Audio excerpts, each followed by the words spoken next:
Alors que 500 millions d'euros sont sur le point de disparaître, les ordinateurs les plus puissants d'Espagne s'éteignent les uns après les autres. 50 ingénieurs informatiques fixent avec terreur des écrans noirs, tandis que le PDG Julien Moreau assiste en direct à l'effondrement de son empire. La Coupe du Monde est finie, crie quelqu'un. On a tout perdu. La panique est totale. Personne ne sait quoi faire. Le contrat le plus important de l'histoire des affaires est sur le point d'être perdu, des milliards d'euros d'investisseurs fuient. Mais juste au moment où tout semble perdu, une douce voix brise le chaos. Excusez-moi, puis-je le réparer? Tout le monde se retourne, incrédule. La personne qui parle est une jeune fille de 19 ans, vêtue d'un t-shirt à fleurs et tenant une clé USB. C'est la fille du concierge, celle que tout le monde ignore chaque jour pendant qu'elle nettoie les bureaux. Ce que cette fille est sur le point de faire laissera tout le monde sans voix et prouvera que le plus grand génie peut naître de la personne la plus invisible. Le silence dans la salle de conférence de la tour Picasso est assourdissant.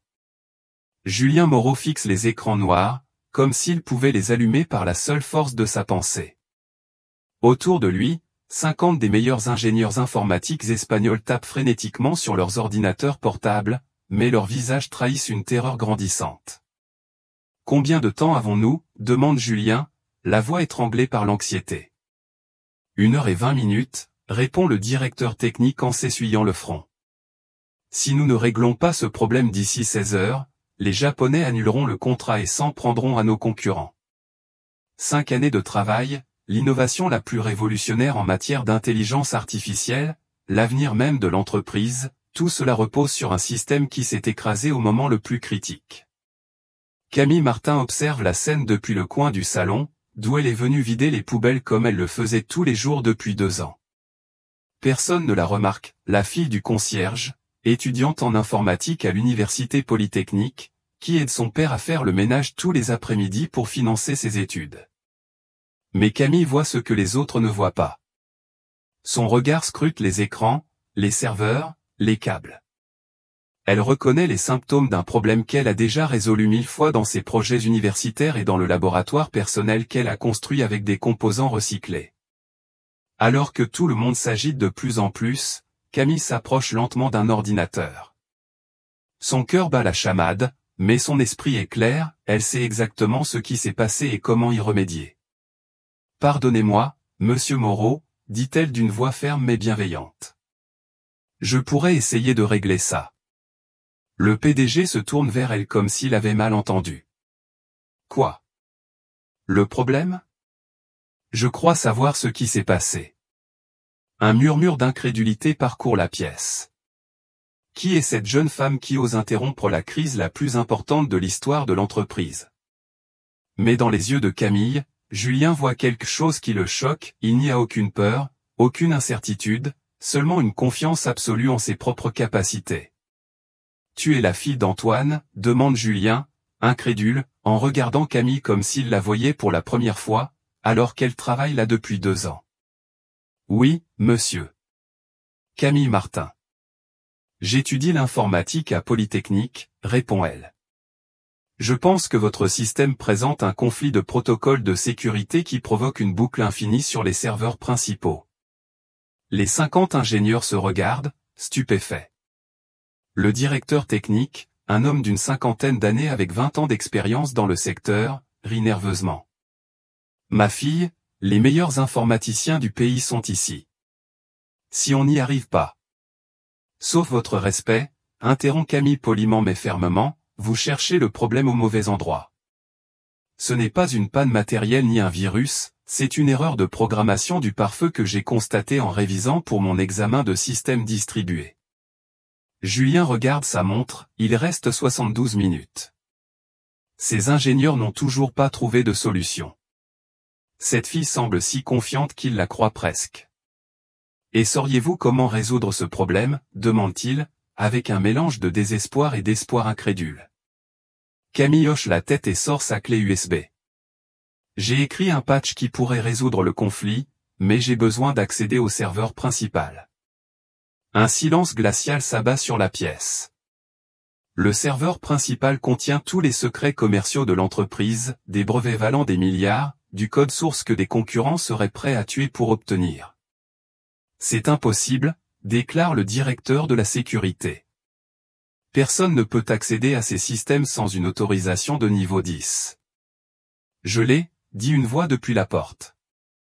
Antoine Martin, le concierge, entre avec son chariot de ménage. Vous avez un accès d'urgence, il a été accordé à tous les concierges après l'incident de l'année dernière. Julien le regarde avec incrédulité. Antoine travaille là depuis 15 ans, toujours silencieux, toujours courtois, toujours invisible.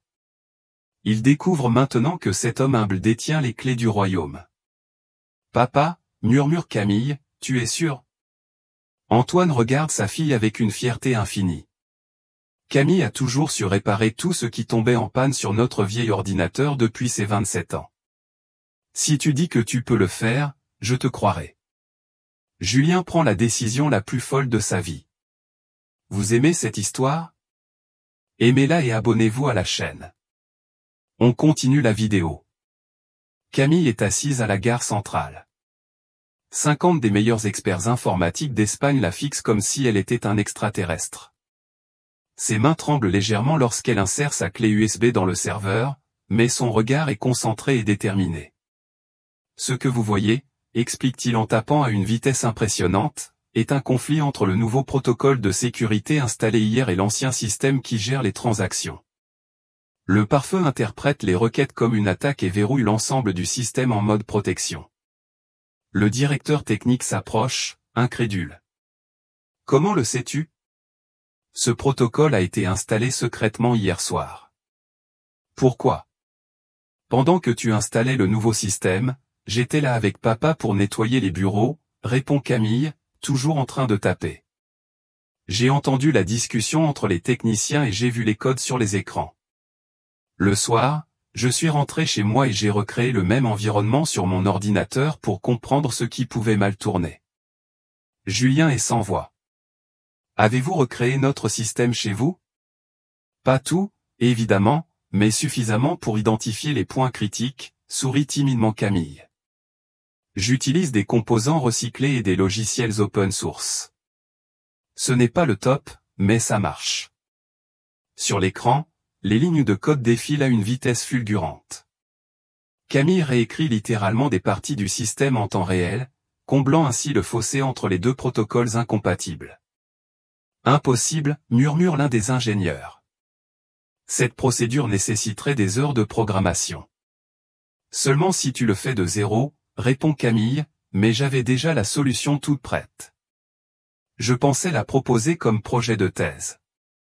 Soudain, un écran s'allume, puis un autre, puis tous d'un coup. Le système central redémarre comme si de rien n'était, les données circulent normalement, les connexions sont rétablies, la visioconférence avec les clients japonais est de nouveau en ligne. Un silence incrédule s'installe dans la salle. Puis, une salve d'applaudissements spontanés éclate. Julien consulte sa montre, il reste encore 45 minutes avant l'échéance. Vous venez de sauver mon entreprise, dit-il, la voix brisée par l'émotion. Mais ce que Camille ignore, c'est que ce n'est qu'un début. Sa solution n'a pas seulement réparé le système, elle l'a amélioré d'une manière qui changera à jamais l'avenir de l'informatique. Le contrat avec les Japonais est signé 20 minutes plus tôt que prévu, 500 millions d'euros assurés, l'entreprise sauvée, son avenir assuré. Mais pendant que tout le monde célèbre, Julien Moreau reste scotché à son écran, étudiant ce que Camille a fait à son système. Oh mon Dieu, murmure-t-il. Regardez ça. Ce que Camille a créé n'est pas simplement une solution temporaire, c'est un algorithme entièrement nouveau qui a augmenté l'efficacité du système de 340%, triplé la vitesse de traitement, réduit la consommation d'énergie de moitié et amélioré la sécurité de manière exponentielle. C'est impossible, dit le directeur technique en regardant les données. Je savais que cette conversation avait été entendue par quelqu'un caché derrière une tombe, quelqu'un qui savait maintenant que le secret était sur le point d'être révélé. Marco conduisait sa BMW à travers les rues de plus en plus délabrées menant à Valca, l'un des quartiers les plus pauvres de Madrid.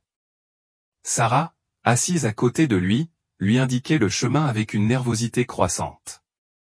C'est ça, demanda Sarah tandis qu'il s'arrêtait devant un immeuble délabré des années 1970. 3e étage, appartement 15. Marco contemplait le bâtiment gris, avec ses fenêtres brisées et ses graffitis sur les murs. Il était impossible d'imaginer Élise, habituée au luxe de son chalet de la Moraleja, vivre dans un endroit pareil. Ils montèrent l'escalier sombre et malodorant. L'appartement 15 avait une porte en bois écaillée, sans nom sur la plaque. Marco hésita un instant, puis il frappa doucement. « Élise ?» Il n'y eut pas de réponse. Il cria plus fort. « Élise, c'est Marco. » Ils entendirent des pas rapides à l'intérieur de l'appartement, puis le bruit d'une fenêtre qui s'ouvrait. Sarah courut à la fenêtre de l'escalier et regarda dehors. « Il s'enfuit » cria-t-il depuis la cour. Marco n'y réfléchit pas à 2 fois, il dévala l'escalier, sortit du bâtiment et courut dans la cour. Il aperçut une silhouette féminine s'enfuir par une porte à l'arrière. L'espace d'un instant, la femme se retourna, même de loin, avec ses cheveux coupés et teints en noir, et ses vêtements minables. Marco la reconnut, c'était Élise. « Élise » cria Marco de toutes ses forces. La femme s'arrêta un instant, comme si le son de sa voix l'avait choquée. Leurs regards se croisèrent pendant une seconde qui sembla interminable. Puis Élise reprit sa course et disparut entre les bâtiments. Marco se tenait immobile dans la cour, le cœur battant si fort qu'il en avait mal. Elle était vivante. Élise était vivante. Sarah l'atteignit à bout de souffle. « Tu l'as vue » murmura Marco. C'était elle ? C'était vraiment elle ? Ils retournèrent à l'appartement et Marco enfonça la porte d'un coup de pied. L'intérieur était petit et miteux, un lit double, une kitchenette, une minuscule salle de bain. Mais il y avait des vêtements de femme sur le lit et une photo sur la table de nuit. Marco prit la photo et son monde se mit à tourner en rond dans sa tête, c'était une photo de lui, Élise et Luna, prise 2 ans avant la mort d'Élise. Mais le plus choquant, c'était que la photo avait été recadrée, la silhouette de Marco avait été supprimée, ne laissant qu'Élise et Luna. « Quelqu'un l'a trompé en lui faisant croire que tu étais mort », dit Sarah en regardant la photo. « Ou quelqu'un l'a forcé à simuler sa mort. » Marco continua ses recherches et trouva un autre indice dévastateur, un flacon de médicaments portant le nom de Maria Ruiz. Il s'agissait d'antidépresseurs très puissants. Marco leva les yeux, les mains tremblantes. Puis, sur le seuil, ils se retournèrent brusquement, un homme d'une 60aine d'années se tenait là, élégamment vêtu, avec un sourire froid qui n'atteignait pas ses yeux. « Qui es-tu » demanda Marco. « Je connais toute la vérité sur votre femme » répondit l'homme. « Et si vous voulez la revoir vivante, vous devez venir avec moi. » Sarah attrapa le bras de Marco. « N'y allez pas, c'est un piège. » L'homme rit. « C'est une fille intelligente, mais elle n'a pas le choix. Si elle ne vient pas avec moi, Élise va vraiment mourir cette fois. Et vous deux aussi. » Marco regarda Sarah, puis l'homme. Chaque fibre de son corps lui disait de ne pas lui faire confiance, mais s'il avait une chance de sauver Élise, il devait prendre le risque. « D'accord, » dit Marco. « Mais elle vient avec nous. »« Comme vous voulez, » répondit l'homme. « Mais n'oubliez pas, Monsieur Santamaria, certains secrets sont mieux gardés. » L'homme les conduisit à travers Madrid jusqu'à un chalet isolé à la périphérie de la ville. Un endroit que Marco n'avait jamais vu auparavant, élégant mais sinistre, entouré de hauts murs et de caméras de surveillance. « Qui êtes-vous » demanda Marco en entrant. « Je m'appelle Roland Vasseur » répondit-il. « Disons que j'étais l'associé de votre femme. » Élise n'avait pas d'entreprise, elle était architecte. Elle travaillait pour des entreprises privées. Roland sourit amèrement. « Monsieur Santamaria, votre femme avait beaucoup de secrets, et tous étaient très dangereux. » Il les installa dans un salon luxueux. Au mur, des photos d'Élise dans des situations que Marco ne reconnaissait pas, en train de discuter avec des hommes en costume coûteux, de signer des documents, dans des endroits qui ressemblaient à des agences bancaires suisses. « Il y a 3 ans, commença Roland, votre femme était impliquée dans un réseau de blanchiment d'argent. J'étais l'intermédiaire entre elle et des investisseurs internationaux, disons, peu recommandables. Marco sentit le monde s'effondrer à nouveau. Tu mens. Élise n'aurait jamais fait une chose pareille. Monsieur Santamaria, dit Roland, votre femme avait des dettes de jeu de 5 millions d'euros. Élise n'a pas joué. Il jouait en ligne sur des sites illégaux, poker, casino virtuel, jeux d'argent. Il a perdu tout son argent et a commencé à utiliser les comptes de l'entreprise familiale. Lorsqu'il a découvert que vous étiez sur le point de découvrir les transactions bancaires suspectes, il a accepté de nous aider. Marco se leva, furieux. Assez. Où est ma femme? Roland appuya sur un bouton de la télécommande. Une vidéo en direct apparut sur un écran. Élise était dans une pièce blanche, assise sur une chaise, les mains liées, elle semblait droguée et confuse. Élise cria. Marco. Je suis désolé, j'ai tout gâché. Je t'ai menti pendant des années. L'argent, tout cet argent, c'était pour protéger Luna, pour protéger Luna. Protéger de quoi? Demanda Marco à l'écran. Roland a éteint la vidéo. Vous voyez, Monsieur Santamaria, votre fille n'est pas votre fille. Le silence dans la pièce était assourdissant. Luna n'est-elle pas ma fille? Luna est notre fille, à Élise et à moi, issue d'une relation que nous avons eue il y a 20 ans, avant qu'Élise ne t'épouse.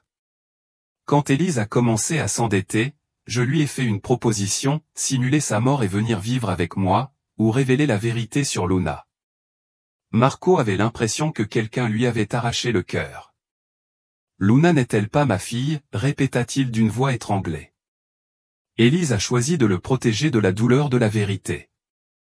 Elle a simulé sa mort avec mon aide, mais maintenant elle en a assez de cette vie et veut y retourner.